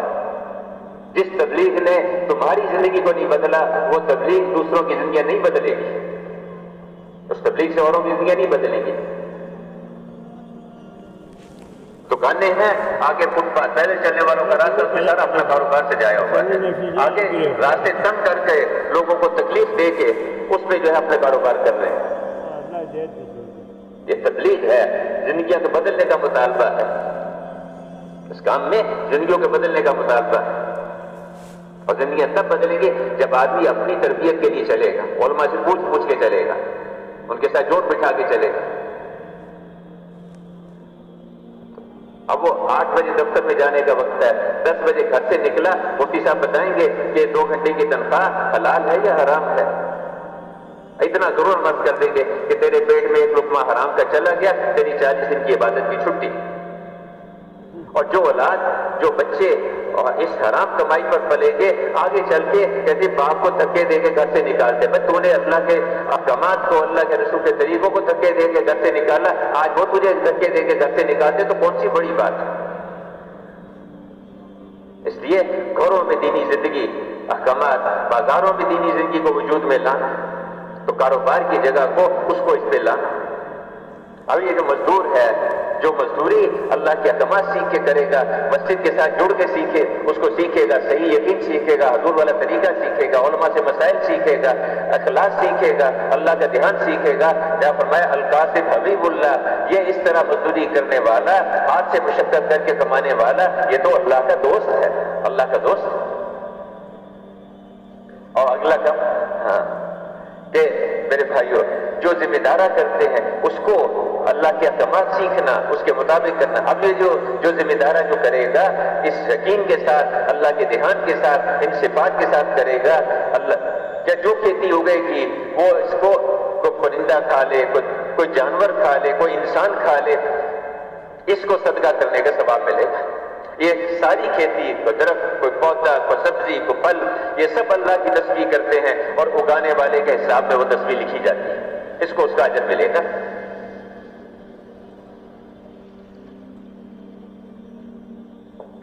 تو اگلا کام کاروبار کی جگہوں کو مسجد کی شاخ بنانا۔ اب یہ جو کاروبار کی جگہ جب ان صفات کے ساتھ ہوں گی، ان کا جوڑ مسجد کے ساتھ، مسجد کا جوڑ اللہ کی قدرت کے ساتھ، اور بیت اللہ کے ساتھ، بیت اللہ کا جوڑ اللہ کی قدرت کے ساتھ ہے، ان کے کاروبار کی اللہ حفاظت کرے گا، ان کی دکانوں کی اللہ حفاظت کرے گا، ان کے کھیتوں کی اللہ حفاظت کرے گا، اور اللہ پاک ان کے نظام کو چلائے گا۔ اور اگلا کام کیا؟ اپنے معاشرے کو، اس کو مسجد کی شاخ بنانا، عدل کے ساتھ چلنا، انصاف کے ساتھ چلنا۔ ہم قوم کو نہیں دیکھیں گے، قبیلے کو نہیں دیکھیں گے، اپنی برادری کو نہیں دیکھیں گے، اللہ کے امر کو دیکھیں گے، جس کا جو حق بنتا ہے وہ دیکھیں گے۔ تم ابو سیدنا علی کرم اللہ وجہہ، ان کی زرہ گر گئی، یہودی نے اٹھا لی، اور آپ نے اگلے دن وہ بیچ رہا تھا، آپ نے دیکھا کہ یہ تو میری ہے، کہانی میری ہے، مقدمہ قاضی کی عدالت میں چلا گیا۔ قاضی شرح جو ان کے ماتحت ہے علی کرم اللہ وجہہ، آپ خلیفہ وقت ہیں، جب وہ سامنے ان کے رکھا، انہوں نے کہا جی کہ جو مدعی ہے اس کے ذمہ 2 گواہ لانا ہے، آپ 2 گواہ لے آئیے، ضابطہ یہ ہے۔ 2 گواہ لے آئے، ایک اپنا غلام عنبر اور دوسرا اپنے بیٹے حسنین میں سے کسی کو لے آئے۔ تو انہوں نے کہا کہ آپ کے غلام کی گواہی تو قبول، وہ آزاد کردہ غلام تھے، ان کی گواہی تو قبول ہے، لیکن آپ کے بیٹے کی گواہی آپ کے حق میں قبول نہیں۔ بھائی کیا کہہ رہے ہو؟ یہ حضور صلی اللہ علیہ وسلم کے نواسے ہیں اور جنت کے نوجوانوں کے سردار ہیں، تم کہہ رہے ہو ان کی گواہی قبول نہیں؟ کہا بالکل، یہ تو صحابی ہیں، میں تابعی ہوں، یہ حضور کے نواسے، میرے سر کے تاج، لیکن اسی اللہ کے رسول کا بتایا ہوا ضابطہ ہے کہ بیٹے کی گواہی باپ کے حق میں قبول نہیں ہوگی۔ آپ کے پاس کوئی اور گواہ ہے تو وہ لے کے آئیے، ورنہ یہ ذرا یہودی۔ ان نے کہا میرے پاس دوسرا گواہ نہیں، فیصلہ کر دیا کہ یہ ضابطہ ہے، یہ ذرا جو ہے یہودی کو دے دیں۔ وہ یہودی دیکھ کے حیران ہو گیا، لگا کہ یعنی وقت کا بادشاہ، وقت کا حاکم، ماتحت قاضی، اس کے پاس آ کے کوئی استثناء نہیں ہے، کسی کو کوئی استثناء نہیں ہے۔ جی کیا آپ صلی اللہ علیہ وسلم حد جاری کر رہے تھے اس پر، فاطمہ پر، اس نے چوری کر لی، ہاتھ کاٹنے کی حد جو ہے جاری کی جا رہی، تو کسی نے، بعضوں نے آ کے سفارش کی، حضرت اسامہ ابن زید رضی اللہ عنہ نے، انہوں نے آ کے کہا، تو آپ کو ان سے بہت کہا کہ اسامہ، اللہ میں بڑے سخت الفاظ سنائے، بہت غصے میں آ گیا کہ تم سے پہلی قومیں اس لیے برباد ہوئی کہ جب کوئی بااثر آدمی، کوئی حاکم، کوئی مالدار آدمی کوئی جرم کرتا تو اس کو چھوڑ دیتے، اس پہ کوئی حد نہیں، اور کوئی غریب کو مسکین پکڑا جاتا اس پہ ساری حدود اس پہ جاری ہوتی، اس لیے پہلی قومیں برباد ہوئی، یہ بربادی کا راستہ ہے۔ تو آپ نے کہ اگر اس عورت کا نام فاطمہ تھا، میں اگر یہاں فاطمہ ابن محمد بھی ہوتی تو اس کا ہاتھ بھی کاٹا جاتا، ایک چھوٹی بات۔ تو معاشرے کو مسجد کی شاخ بنانا، اس یہودی نے دیکھا کہ یہ جو ہے حق والے یہ فیصلے کر سکتے ہیں، باطل والے نہیں کر سکتے۔ اشہد ان لا الہ الا اللہ و اشہد ان محمد رسول اللہ، اس پہ ایمان لے آئے۔ علی کرم اللہ وجہ نے وہ زرہ بھی اس کو دے دی اور انعام میں اس کو اونٹ بھی دیا، گھوڑا بھی دیا کہ تو جو ہے میرا مسلمان بھائی بن گیا، اب تم میرے بھائیوں جب معاشرہ اس پر آئے گا تو یہ معاشرہ، ہاں اب یہ زندگی ہے، یہ زندگی ہے، یہ زندگی پھر اس کو دنیا میں پھیلنے سے کوئی نہیں روک سکتا۔ جب ایک قوم اس پر آ جائے، ایک ملک والے اس پر آ جائے، ایک علاقے والے اس پر آ جائے، اس کو دیکھ کے دیکھیے افراد سے افراد کی زندگیاں بدلتی ہیں اور قوموں سے قومیں بدلتی ہیں، ملکوں سے ملک پلٹتے ہیں۔ مدینہ میں ایسی زندگی وجود میں آ گئی، طائف والے آئے، ان کی زندگیاں بدل گئی، افراد آئے،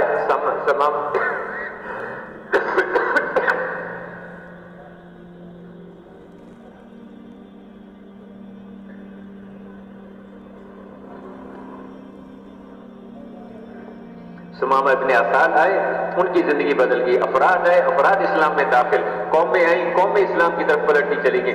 پھر اس زندگی کو لے کے چلے، صحابہ کرام ساری دنیا میں پھیلے جماعتیں بن کے، اور میرے بھائیوں بزرگوں تھوڑے سے عرصے میں اللہ جماعتیں بن کے دنیا میں گئے، اور صحابہ کیا کہتے تھے کونوا مثلنا، ہماری طرح کے ہو جو، یہ ہمارا ایمان، یہ ہماری عبادات، یہ ہمارے اخلاق، یہ ہماری مسجد کی زندگی، یہ ہماری کاروبار کی زندگی، یہ ہمارے معاملات، یہ ہماری معاشرت، یہ ہمارا رہن سہن، یہ زندگی ہے، اس کو اختیار کرو، کونوا مثلنا۔ اور ان کو دیکھ کے قومیں اور ملک اسلام کی طرف کو پلٹتے۔ کہتے ہیں انڈونیشیا میں چند تاجروں نے اسلام پھیلایا، آج بہت سارے مسلمان دنیا کے ملکوں میں تجارت کر رہے ہیں۔ کیا اسلام پھیلنے کا ذریعہ تجارت بن رہی ہے؟ نہیں، وہ دعوت تھے، دعوت کے ساتھ تجارت کو لے کے چلتے تھے، دعوت کے ساتھ اخلاق لے کے چلتے تھے، دعوت کے ساتھ وہ ساری چیزوں کو لے کر چلتے تھے، ایک زندگی لوگوں کے سامنے پیش کرتے تھے۔ اور میرے بھائیوں اس کا نتیجہ کیا ہوا؟ صرف 100 سال میں یہ زندگی پر اس بیت اللہ سے اٹھی، اس مکہ سے اٹھی، اور فرانس کے وسط سے لے کر روس کے وسط تک قوموں کی قومیں، ملکوں کے ملک اسلام میں پلٹتے چلے گئے۔ اور آج بھی یہ ہو سکتا ہے، بشرطے کہ ہر مسجد کی جماعت اس پر آئے اور ہر مسجد کی جماعت ساری دنیا کو سامنے رکھ کے محنت کرے، جماعتیں بنا کے دنیا کے ملکوں میں جانا اور ساری دنیا کے ملکوں کو اس پہ لانا۔ دنیا لینے کے لیے نہیں جانا، معذرت کے ساتھ مسلمان بھکاری بن کے نہیں دنیا میں پھرتا، کشکول لے کے نہیں دنیا میں پھرتا۔ اللہ کے نام پر کوئی نوکری دے دو، اللہ کے نام پر کوئی ڈگری دے دو، اللہ کے نام پر کوئی بھیک ڈال دو۔ مسلمان بھکاری چونکہ اللہ کے در کو چھوڑا، اللہ سے مانگنا چھوڑا، اللہ نے ساری دنیا کے سامنے بھکاری بنا دیا۔ میرے بھائیوں توبہ کریں، استغفار کریں کہ جس کام کے لیے اللہ نے بھیجا تھا ہم نے اس کام کو اپنا کام نہیں سمجھا، اس کو اپنی ذمہ داری نہیں سمجھا، اور ایک ایک مسلمان کو جا کے سمجھائیں ہم یہ بات۔ یہ میری سچی بات ہے، بڑی حیرت بھی ہوتی ہے کہ مسجد میں 300 آدمی ہیں، 200 آدمی ہیں، 4 مہینے لگا رہے اور 10 آدمی جڑتے ہیں، 15 آدمی جڑتے ہیں، انہوں نے کام کو کام ہی نہیں سمجھا، اپنی محنت کو محنت نہیں سمجھا انہوں نے جس کے لیے اللہ نے بھیجا۔ اس پہ ہم توبہ کریں، استغفار کریں، اللہ سے معافی مانگے کہ اللہ ہم نے کیا کیا، ہم نے ظلم کیا اس کام کے ساتھ، ہم نے زیادتی کی، اس لیے ہم استغفار کریں اور ہر مسلمان کو جا کے سمجھائیں کہ بھائی تمہیں اللہ نے کام کے لیے بھیجا، اللہ نے یہ زندگی دی ہے، اس کو لے کے ساری دنیا کے انسانوں کے پاس جانا ہے اور ان سے کچھ لینے کے لیے نہیں جانا۔ جو مخلوق دے گی وہ بہت تھوڑا دے گی اور وہ جلدی ختم ہو جائے گا، جو اللہ دیں گے اپنی شان کے مطابق دیں گے وہ کبھی ختم نہیں ہوگا۔ ایسے لوگ جس کام کو اپنا کام بنائیں گے، جہاں کی آواز لگے گی، جتنے وقت کا تقاضا ہوگا، جس حال میں کہا جائے گا، جس کے ساتھ جانے کے لیے کہا جائے گا اور جتنے وقت کے لیے کہا جائے گا اس کے لیے تیار ہوں گے، ایسے لوگ اللہ اکبر یہ جنت کے خواص ہوں گے، ان کے چہروں پر وہ نور ہوگا جو نبیوں کے چہروں پر ہوتا ہے۔ ان کو اللہ پاک انبیاء کرام کے ساتھ والی کرسیوں پہ بٹھائیں گے، انبیاء اور شہداء کے ساتھ والی کرسیوں پہ جگہ دیں گے، اور اللہ پاک ان کو جنت میں نبیوں کا پڑوس عطا فرمائیں گے۔ ان کا دنیا میں رہنا فتنوں کے دور ہونے کا ذریعہ ہوگا، پریشانیوں کے دور ہونے کا ذریعہ ہوگا، اور جب یہ دنیا سے جائیں گے تو فرشتے ان کا استقبال کریں گے۔ میرے بھائی اور بزرگوں ہم اس کام کو اپنا کام بنائیں، اس کو اپنی محنت، اس کو اپنی ذمہ داری بنائیں۔ اب آپ حضرات سے درخواست ہے کہ اس سے واقعی ہم تنہائی میں بیٹھ کے بھی سوچیں اللہ سے کہ اللہ نے کیا کھیل بنا دیا اس کام کو، اے اللہ تو ہمیں معاف کر دے. ہم توبہ کریں, اللہ استغفار کریں, پرانے بھی کریں نئے بھی کریں. تو ان بیچاروں کے تو سامنے کام ہے ہی نہیں, اور جنہوں نے رکھنا تھا وہ اپنے کاموں میں لگ گئے. اس میں ہم قصوروار ہیں ہم سارے. پوری دنیا کے اندر جتنی بھی پریشانیاں اور جتنے بھی پریشانیوں کے حالات ہیں ان سب کا سبب ہم محنت کرنے والے ہیں, ہم کام کرنے والے, ہم مسلمان ہیں. ہم توبہ کریں اور اس زندگی کو لے کے اقوام عالم کے پاس جائیں.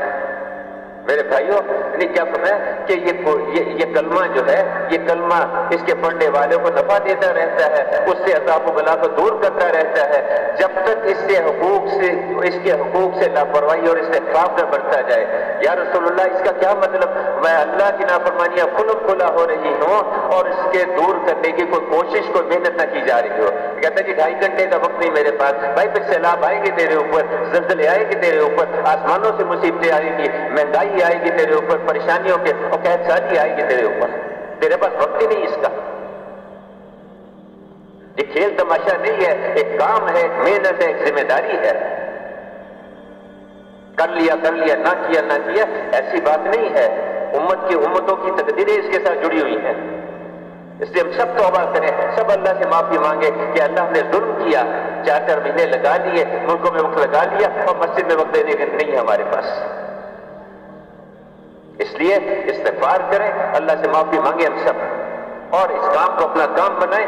مسجدوں کو وقت دیں, اس سے جو وقت بچے 2 گھنٹے 3 گھنٹے اپنے کاروبار کھیتی باڑی ملازمت کو دے دے. یہ نہیں کہتے کہ سب چھوڑ دو, اس کے متعلق احکامات زندہ کرنے ہیں اور کسی سے سوال نہیں کرنا. اس کام میں اپنی جان اپنا مال, اپنی جان اپنا مال, ہر ایک اس کام کو اپنا کام. میرے بھائیوں اس کو اپنا کام بنائیں. آپ بتائیے اس کے لیے آپ ذات سے درخواست ہے, یہاں بھی بیٹھے ہیں, پیچھے بھی ساتھی بیٹھے, جہاں بیٹھے, جیسے پہلے شروع میں کہا تھا کہ مسجد وار بیٹھے, ہر مسجد والی جماعت بیٹھ کے سوچے, آپس میں مشورہ کرے کہ ہمارے ہاں سے ملکوں کی جماعت, نقد جماعت تیار ہو جائے بہت اچھا, اور ورنہ ملکوں کی جماعت مہینے 2 مہینے کے اندر تیار کر کے بھیج دیں. مسجد کی جماعت ملکوں کے لیے جماعت تیار کرے, اسی طرح مسجد کی جماعت چلے کی جماعتیں تیار کرے. یہ تو اس تک پہنچنے کے لیے ہے. اصل یہ چلہ 4 مہینے اصل نہیں ہے, 7 مہینے اصل نہیں ہے. اصل تو یہ تھا کہ جس وقت پہ آواز لگے, جہاں کی آواز لگے, جتنے وقت کا تقاضا ہو, جس طرف جانے کے لیے کہا جائے, جس حال میں کہا جائے, اس کے لیے تیار ہو. ہم ہیں ہی اس کام کے لیے اللہ نے ہمیں پیدا کیا. اس تک پہنچنے کے لیے کہتے ہیں چلیے 7 لگا لو, 7 مہینے لگا لو, 4 مہینے لگاؤ. اس کے لیے ہر مسجد کی جماعت بیٹھے, ابھی بیٹھ کے ترتیب بنائیں اور اپنی مسجد سے ملکوں کی جماعتیں تیار کریں. آپ کے یہاں 7000 مسجدیں ہیں, 7000 جماعتیں اس اجتماع سے بننی چاہیے. کوئی ملکوں کی جماعت, کوئی ضرور سال کی جماعتیں, کوئی 4 مہینے کی, کوئی چلے کی جماعت. 7000 مسجدیں, 7000 جماعتیں, 7000 مسجدیں, 7000 جماعتیں. ابھی ایک ملک میں اجتماع ہوا, اور 3000 کا مجمع, 1000 جو ہے اللہ کے راستے میں نکل گیا. 1000 100 جماعتیں, 110 جماعتیں نکالی انہوں نے 3000 کے مجمع میں سے. آپ کا تو لاکھوں کا مجمع ہے, 4 لاکھ کا مجمع ہے. چلو اس کا آدھا نہیں, 1/3 تو نکل جائے اللہ کے راستے میں. آپ کی تو 15000 جماعتیں بننی چاہیے. یہاں سے ہر مسجد سے 2 جماعتیں بنائیں, ہر مسجد سے 3 جماعتیں بنائیں, 4 جماعتیں بنائیں, 15000 جماعتیں نکلنی چاہیے.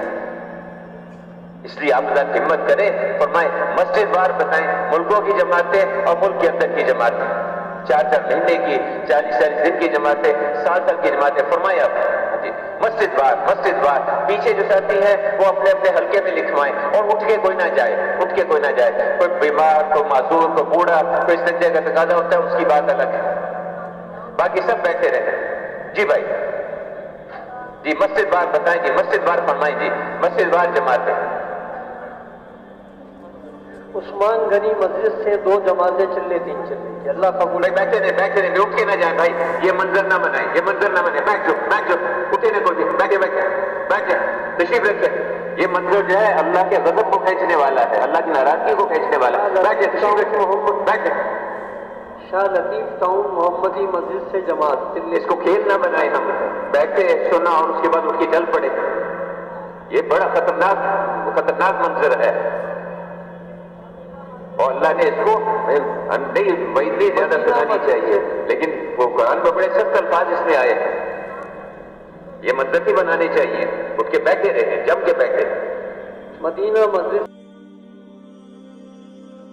جو کچھ سنا اللہ پاک اس پر عمل کرنے والا اور ساری کی ساری انسانیت تک پہنچانے والا بنائے۔ دین کی بات پھیلانا صدقہ جاریہ ہے۔